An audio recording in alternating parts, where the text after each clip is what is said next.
Welcome to another In Wheel Time podcast, a 30-minute mini version of the In Wheel Time car show that airs live every Saturday morning, 8 to 11 a.m. Central. It's the In Wheel Time car talk show. Coming up, we talk with Justin Smith with Smithy Customs right here in Houston. Jeff talks about the latest wave of flying cars. Cool.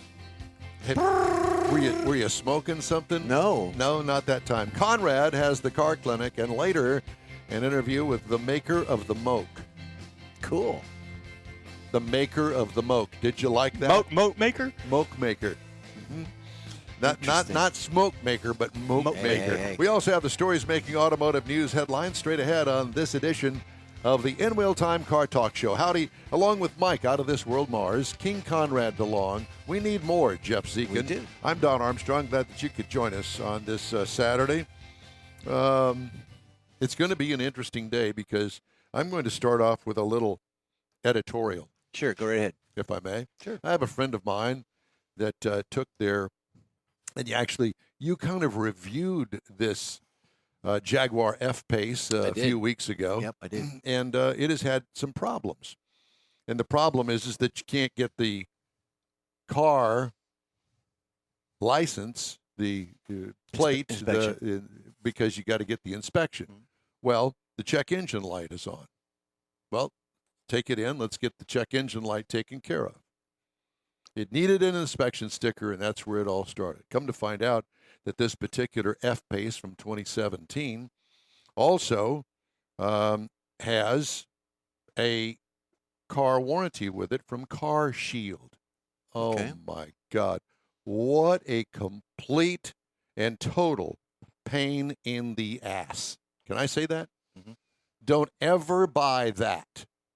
Don't ever buy that. Because just like an insurance company, well, we cover this, but we don't cover that.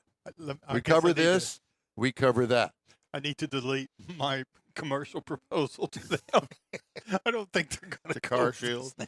We're not going to have Car Shield on here. As long as I'm on this show, Car Shield will never be on this. I would not subject our listeners, viewers, to Car Shield. What a joke. Anyway, so the 2017 Jaguar F-Pace needs an inspection sticker. The car is taken into a Car Shield recommended auto repair shop by the name of Colony One Auto Center on Dulles Avenue in Stafford, Texas. Why are you holding your head? I'm reading. No, you're not. No, you're not. You're not He's reading. hiding his head. He's hiding his head. face. He already told me ahead of time I'm not going to partake in this. Okay, you don't have to. Thank you. After waiting 6 days in the repair shop, they send the cost of repairs. The estimated cost is $4,500. $4,500. Car Shield questions the coverage, sends out an inspector to assess the repairs. Coverage was much less than expected.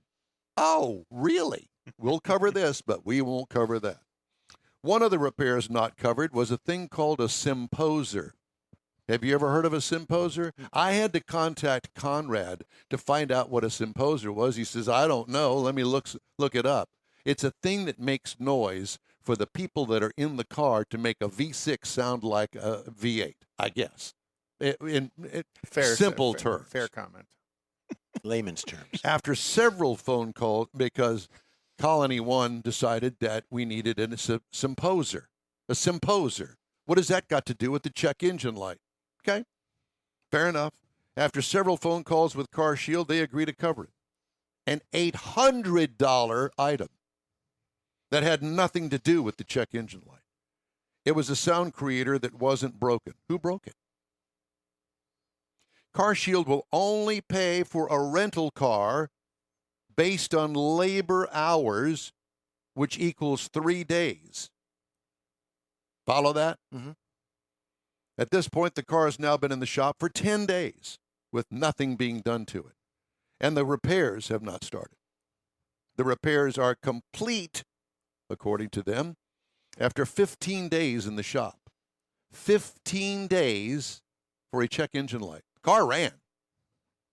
Just had check engine light, trying to get an inspection sticker.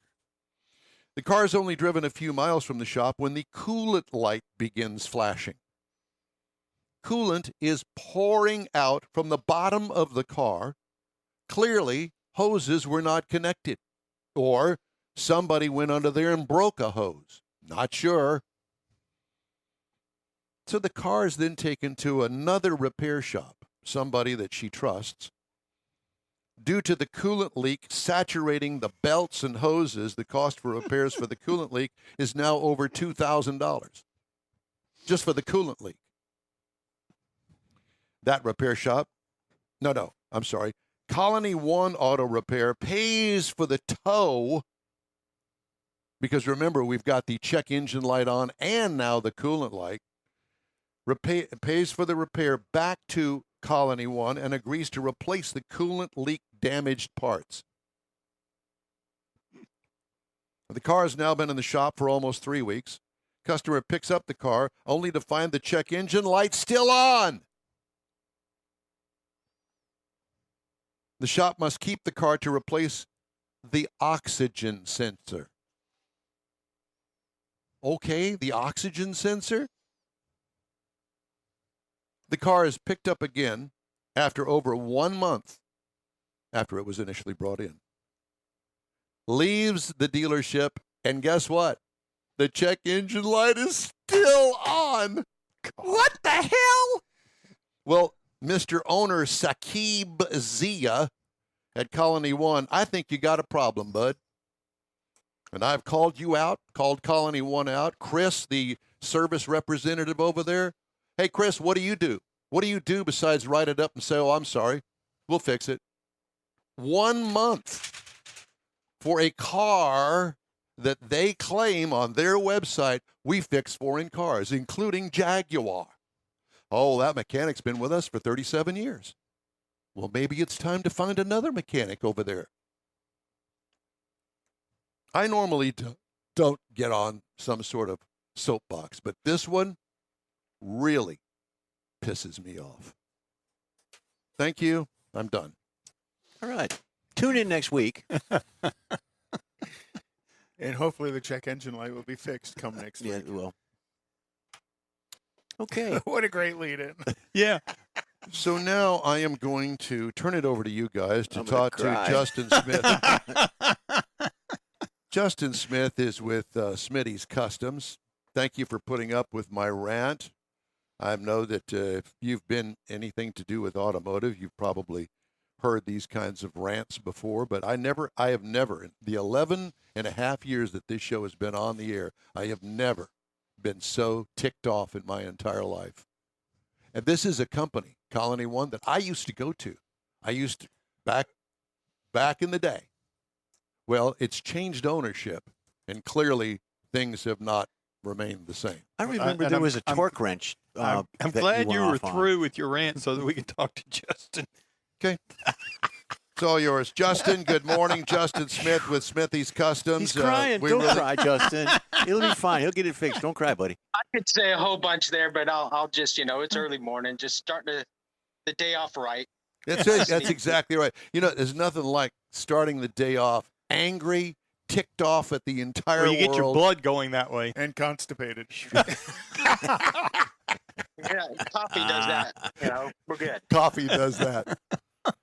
Well, Justin, thank you very much for putting up with this rant, and we really appreciate it. But, Justin, how long has Justin been in business at Smithy's Customs? Smithy. Smithy Customs, we originally started back in 2013. Okay. That's when we really opened the doors. I've been working on cars for quite a while, obviously. That's the typical thing. And like we mentioned earlier, it was in the garage, laying under the car on the cold concrete, drinking a beer. That's how it all starts, really. And I didn't start out in in this profession. I started out my career in IT. I was doing that for 20 plus years. And, it's always been in my blood working on cars, and did it part-time for a long time, weekends and all that stuff. So I got to the point where it's, it was time for me to make a change and take a leap, and I went all in. Have you been able to intermingle your previous career with the current garage? You know, since you were in IT, do you try and bring in a lot of that new technology that's available in the market on some of your custom builds? Absolutely. That's some of the things that we really strive to do is bring in new angles of technology and the newer things on the market, and it's a big part of what we do. We're trying to reinvent customs a little bit when it comes to that. But there's a lot of good builders out there. There's incredible people and artists that can keep up with the times and stuff like that. And it's still a challenge. It's a challenge to do keep up with some of these guys have been doing it for a long time. So you got to reinvent yourself, and a lot of guys have been doing that. And yeah, for the longest time, I was doing two jobs, cranking the midnight oil and get out of work and head to the shop and do what I had to do and be rolling back into the house around 10, 11, sometimes 12 at night. Oh, wow. Get up in the morning and do it all over again. Well, I understand that you've made quite an impression on several people. Some of them we know. You've won awards from Good Guys, Concours d'Elegance, Keels and Wheels, Super Chevy. Oh, wow. Why don't we go over some of these awards? What kind of cars did you submit and put them in competition, really? Yeah, I mean, the first car that I started out with, built in the garage, it's about an 8-year project. You know, you move, you get into a house, you have a beautiful daughter. You know, Life takes hold there. You know, Yeah. so we you know, that's how it kind of originated and then built up from there. And I was into 4-wheel drives and stuff before then and doing all that. But I built this car and had some help from a lot of friends and stuff like this. And it was a 67 Camaro. And I toured with that. I did Autorama and all of their championship series and stuff like that, and did well for that. And that kind of opened my eyes to what is Possible. behind the scenes when you build something and show cars and stuff like that. Well, why haven't met you a lot been? of good people. Why haven't you been out to Lupe Tortillas or Chrome and Coffee? Bring something out there. Those are fun. You know, I have. There's so many that are out there. It's crazy, and we've show up with 1 or 2 cars, or we have a customer, they'll show up or whatever. I'd like to show up in my hot rods, but none of them are done at this point. Yeah. But Is any hot rod ever done? Yeah, really. exactly. Driving to a big big part of that, if it can be driven, just not there yet. And so yeah, it's there's a lot of great shows around Houston and around Texas at that. We do a lot of shows. Yeah.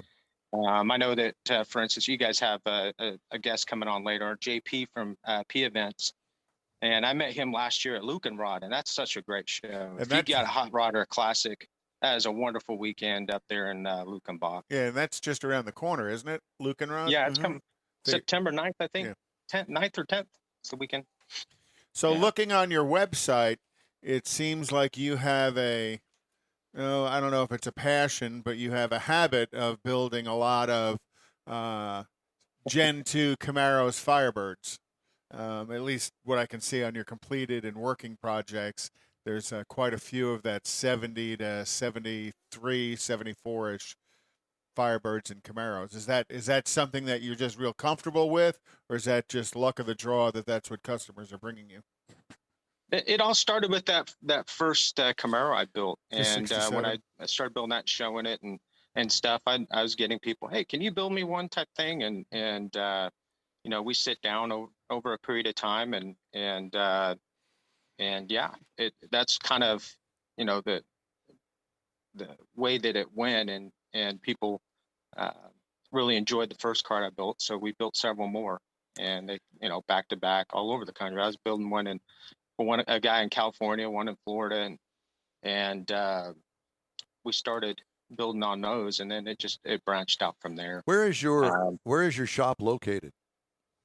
We're up on Jones Road in 1960. It's skipping a jump from Jersey Village area and Cypress area. It's essentially, I think it's a great location we're at. We have a lot of speed shops that are on the same street as us. We have Polydyne that's on our street as well. We get coatings from and all that. So there's a good little community of car shops and numerous professions just on our street. It works out well. Tell me what you've got in the shop right now. You'd mentioned several jobs that you're working on. Give me a couple of them. Yeah, and I can show you too. If you like. We'd love please that. do. Yeah, please do. Yeah, let me flip everything around here. And Who is that behind you? You got some help. yes, I do. This is my beautiful daughter, Liliana. Hi, Liliana. Yeah, we're celebrating. She got her driver's permit yesterday. Oh, wonderful. Yay! So she's officially a test driver. Oh, very So good. does she get to drive your '67 Camaro? There you go. No. At least not yet. there yet. Yeah. We're all celebrating too. We made it into the studio this morning. That's so right. we're That's celebrating right. that. So here's our main shop area. This is our showroom, and not much of a showroom. It's cluttered with parts for all the cars we're building. So that's how it normally goes. Got some bikes and stuff, but I'll take you out into the main shop area. I'll turn it sideways so you guys can see what's going on. Very good. Oh, beautiful. Nice. 63. Looks Yeah, like it's a 63 Lincoln. This is a full custom that we're doing for a client in California. It goes back to the latest in technology and try to do the most that we can do and make them dependable and powerful. And we stick with this engine a lot in our builds. LT4. Yeah, LT4. I believe I'd like to say it's probably the first LT4 in a Lincoln ever. But Be a they safe do bet. LSs in them. And then are you running but, the comparable GM 6-speed, or are you running the 8-speed automatic behind it? This one's got the 8-speed in it, and 8-speed automatic, and it sets it up for a good cruiser. And when he wants to get on it and pass somebody, You clearly have had to do a lot of work to that firewall to get that ginormous transmission in there. we got lucky. We reconfigured the front suspension and also the steering, which is the biggest part of these on Fords and Lincolns, and turned it into a rack and pinion setup to move everything forward and reconfigured all that. And that gave us ample room in the back to be able to place everything. We didn't have to do a lot to the transmission tunnel on there.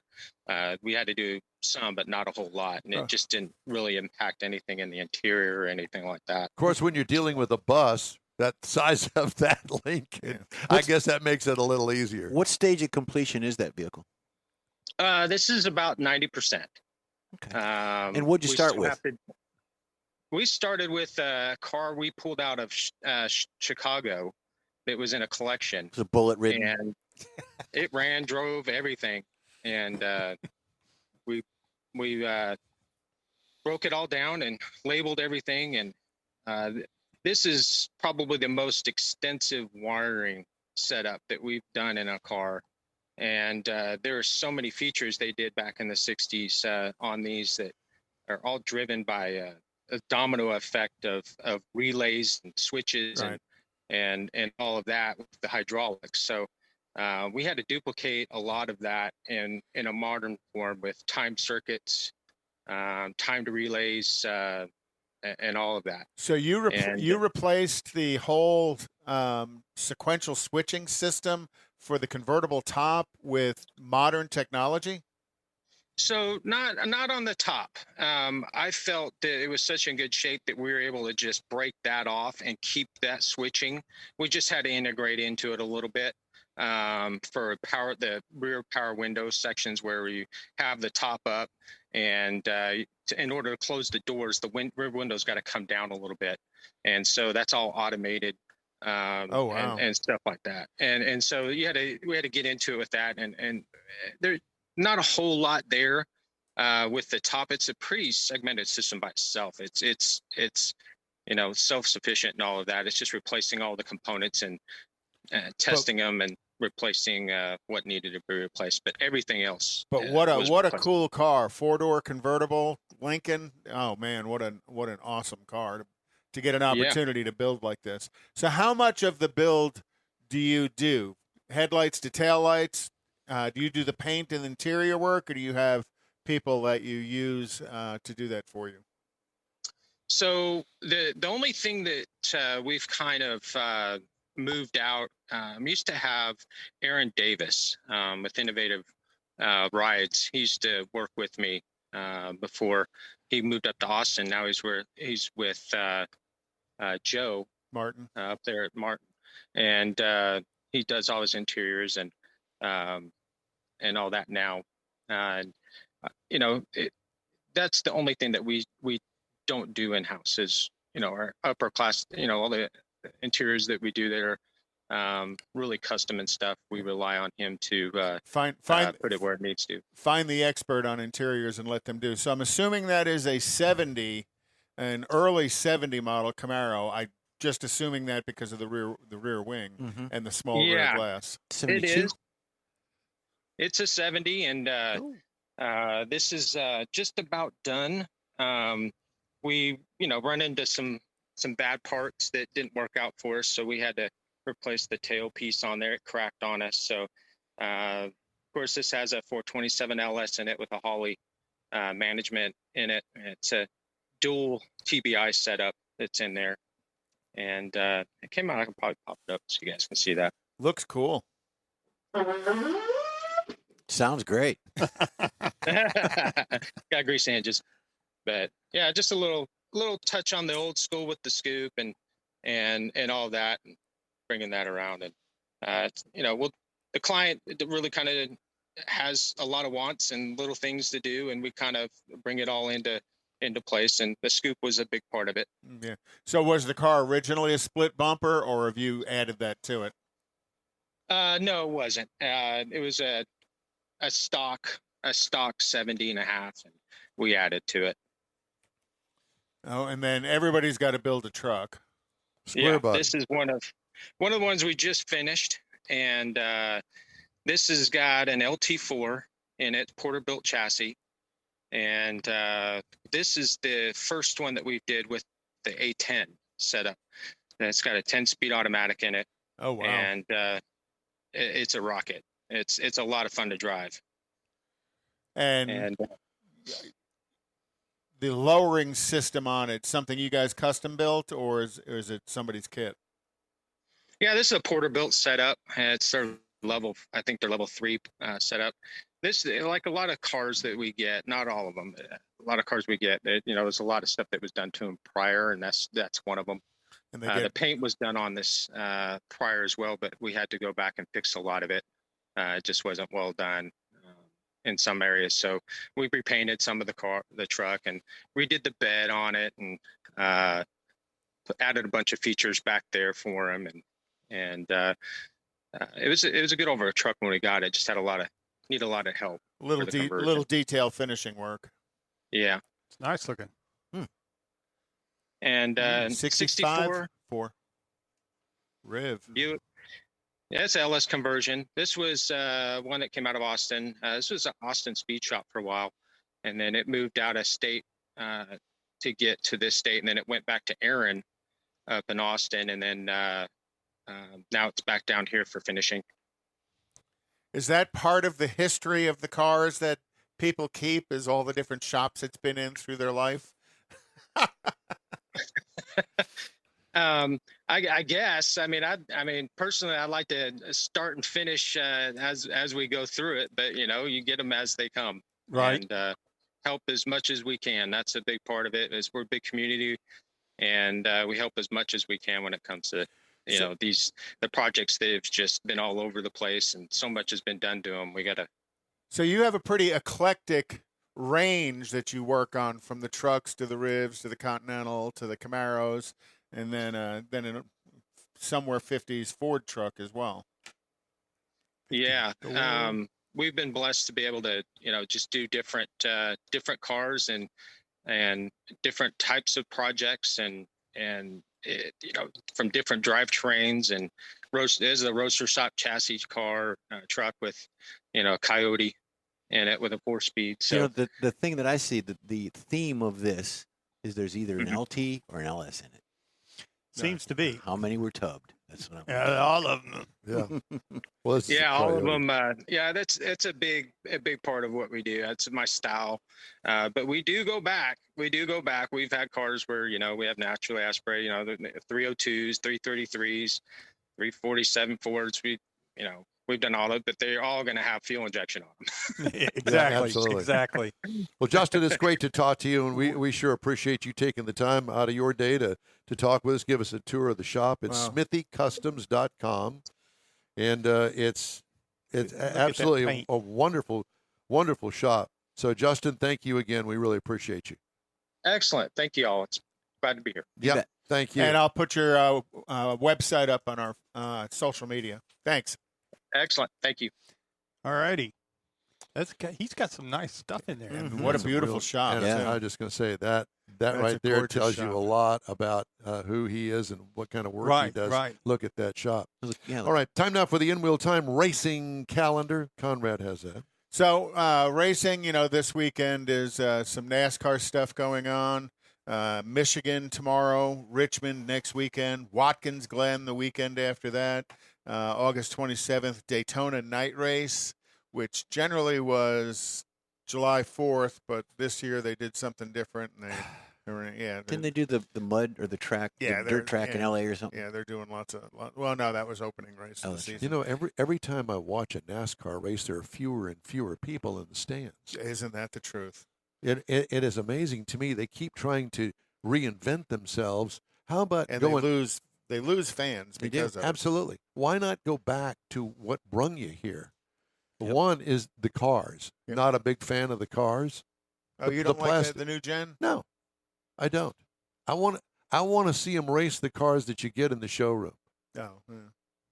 Well, because that's where it all been started. A long time gone, but stock cars haven't been stock since probably the 70s. Well, it's just maybe the 80s. They weren't the roof stock. and the deck lid, I think, is the. Well, yeah, but I mean, as far as back then, they actually were using body panels that were stock. Now it's just another thing that ticks me off. Obviously, I came into the show today ticked off. Sorry. No. Go Well, ahead. I'm gonna give Jeff his tick off, and that is Here we go. Formula One. Here is we the go. Belgian Grand Prix. I'm sure they are. And you did you like the F1 race last weekend? Was it on? Yeah, both Ferraris failed. I'm not allowed to failed watch finish. that channel. And then the Dutch Grand Prix is Labor Day weekend.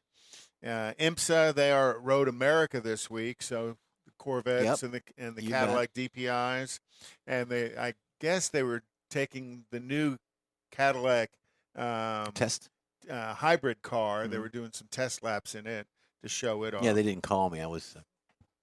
And then IndyCar's in Nashville this weekend, running the streets in Nashville, and then they're at Gateway on the 20th of August. When are they going to run in New York? That's coming up, isn't it? Oh gosh, they're going to run That from will New be York. fun. Yeah, and then August next weekend is Menards Nationals at the Heartland Park in Kansas for NHRA. Lucas NHRA Nationals is at Brainerd on the 18th through the 21st. And then finally, the U.S. Nationals in Indianapolis. I want to remind everybody that the In-Wheel Time Car Talk Show streams on the iHeart app, Facebook, YouTube at InWheelTime.com. Podcasts are available from your favorite podcast channel. In-Wheel Time Car Talk Show continues right after a quick break. Get out the permanent marker and write on your wall calendar the next Tailpipes and Tacos Cruise In, Saturday, September 17th, 2022. It's the fall edition of Tailpipes and Tacos at the Loopy Tortilla in Katy, 8 to 11 a.m. It's the only place cruisers compete for Loopy's Chili Pepper trophies and other prizes. There's no charge to enter your vehicle for Best Hot Rod, Best Classic, or Best Modern Classic. Tailpipes and Tacos is Houston's coolest and most unique cruise in and is your opportunity to see the best hot rod, show cars, classics, and resto mods And get Loopy Tortilla breakfast tacos with adult beverages. There's no entry fee, and cars will automatically compete for those much sought-after custom Loopy trophies and other prizes. It happens at the Loopy Tortilla Tex-Mex in Katy on the Grand Parkway at Kingsland Boulevard, just south of I-10. It's Tailpipes and Tacos Fall Edition, Saturday, September 17th. The In Real Time Car Talk Show will be there too. Celebrate the beginning of fall and the return of the Tailpipes and Tacos Cruise-In, Saturday morning, September 17th, 8 to 11 a.m. We'll see you then, weather permitting. That's it for this podcast episode of the In Wheel Time Car Show. I'm Don Armstrong, inviting you to join us for our live show every Saturday morning, 8 to 11 a.m. Central on Facebook, YouTube, Twitch, and our InWheelTime.com website. Podcasts are available on Apple Podcasts, Spotify, Stitcher, iHeart Podcast, Podcast Addict, TuneIn, Pandora, and Amazon Music. Keep listening, and we'll see you soon.